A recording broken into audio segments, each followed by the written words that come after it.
E aí pessoal, tudo bem com vocês? Aqui é o professor Bruno Oliveira, estamos iniciando a nossa aula sobre a ação de impugnação ao registro de candidatura.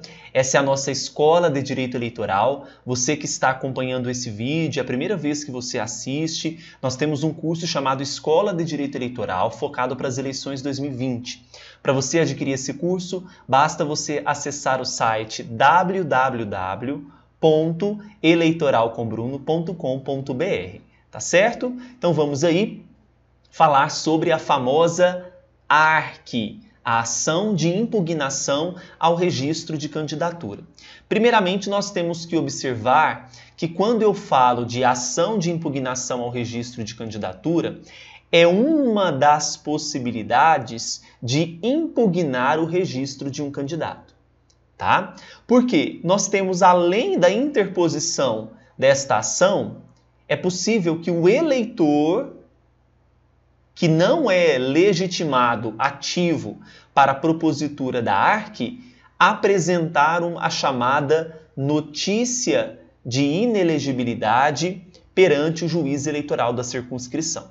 Então nós temos aqui duas possibilidades, nós vamos focar obviamente na que é mais comum, que é a própria ARC. Vamos falar do prazo, vamos falar dos legitimados, vamos falar qual é o objetivo desta ação e também vamos aqui traçar um apontamento a respeito dessa notícia de inelegibilidade. Muitas vezes nós temos eleitores que têm conhecimento de condições de inelegibilidade e precisam apresentar essa notícia a um juiz eleitoral. Nós falaremos sobre isso.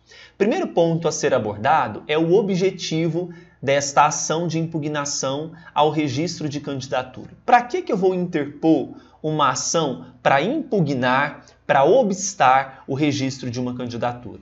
Primeiramente, obviamente, impedir que um determinado candidato seja registrado. Porque, veja, se ele não apresentou uma condição de elegibilidade que é primordial para o registro, ou ele apresenta algum fato que possa torná-lo inelegível, é possível que nós impugnemos esse candidato, impugnemos o registro dessa candidatura. Existem uma série de causas que provocam esta ação de impugnação ao registro de candidatura. A primeira delas é a ausência de uma ou mais causas de elegibilidade do impugnado. Vejam, o que seria elegibilidade? A palavra elegibilidade vem de elegível. Elegível é a mesma coisa de apto. Apto para ser candidato. Então, existe uma série de condições, que são os critérios de elegibilidade, que estão estabelecidos na Constituição Federal, no artigo 14, parágrafo 3º da Constituição. Nós temos os chamados requisitos constitucionais, vocês verão que são 6 requisitos constitucionais, e temos outros esparsos na legislação infraconstitucional. A primeira condição que nós vamos trabalhar é a nacionalidade brasileira. Ou seja, para ser candidato, eu preciso ter um cidadão que seja brasileiro nato, ou nós vamos ter também a possibilidade de ter um candidato brasileiro naturalizado. Nato somente para os cargos de presidente da República, vice-presidente da República. Agora, naturalizado, nós vamos encontrar como, por exemplo, senador, deputados, vereadores. Não há qualquer impedimento quanto a brasileiros naturalizados ocupando, por exemplo, o Congresso Nacional, como deputado federal, como senador, ou nas câmaras municipais como vereadores. Somente os nacionais detêm capacidade eleitoral passiva. O que isso nos traz?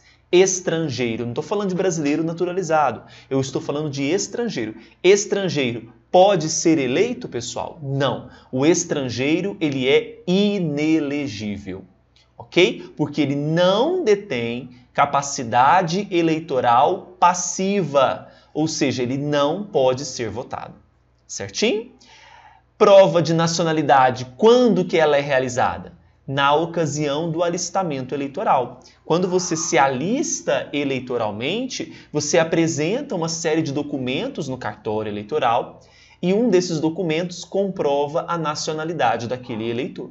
Tá bom? Então essa prova de nacionalidade, ela se dá com o alistamento eleitoral, ou seja, o próprio título de eleitor que confere a um determinado cidadão, que agora, a um determinado nacional, que ele é um cidadão, já nos remete aqui a essa prova de nacionalidade.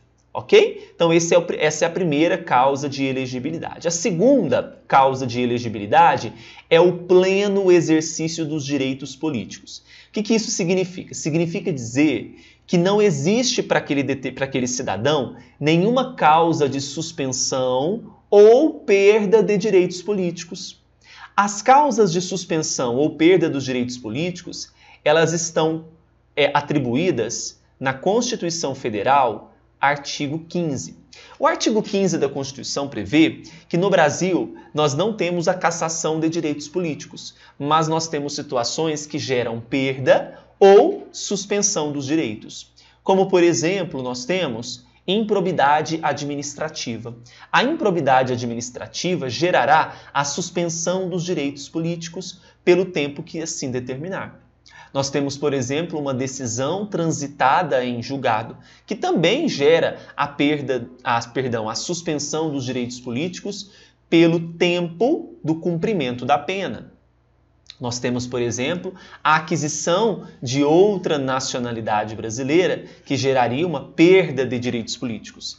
A perda e a suspensão, ela tem a seguinte relação. A perda é um caráter definitivo e a suspensão é um caráter temporário.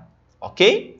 Quando nós tivermos uma suspensão de direitos políticos pelo motivo de ato de improbidade administrativa, essa suspensão ela vai operar a partir do trânsito em julgado da decisão. Então, a partir do momento que eu tiver uma decisão transitada em julgado, na situação de ato de improbidade, é que se opera a suspensão dos direitos políticos. No caso que nós tivermos uma condenação transitada em julgado, a suspensão dos direitos políticos tem efeito automático, não exigindo qualquer outro procedimento à sua aplicação. Ok? Então, o efeito da suspensão é um efeito automático, não exigindo qualquer outro procedimento à sua aplicação. Certinho? Então, essa foi mais uma causa de elegibilidade. Outra, alistamento eleitoral. Quando nós falamos ali da nacionalidade brasileira, seja brasileiro nato, seja brasileiro naturalizado, muitas vezes a nacionalidade ela é provada no ato do alistamento. O alistamento eleitoral é uma conditio sine qua non para a cidadania. É uma condição relacionada, interligada com a questão da aquisição da cidadania. Tá? Então, para eu ser eleito, eu preciso preencher condições de elegibilidade. Dentre elas é o próprio alistamento eleitoral perante o cartório. Ok? A próxima condição é o domicílio eleitoral na circunscrição. Se você deseja pleitear o cargo de vereador, o que você precisa fazer? Você precisa ter, além desses requisitos que eu já citei, você precisa ter domicílio eleitoral no município que você pleiteará esse cargo de vereador. Só que existe um tempo assim exigido. Então, por exemplo, você precisa ter o domicílio eleitoral há no mínimo 6 meses antes das eleições. Esse é o período exigido. Era um ano. Aí muitos professores, você falou errado, é um ano. Não, gente, era um ano. Olha o passado aí. Agora são 6 meses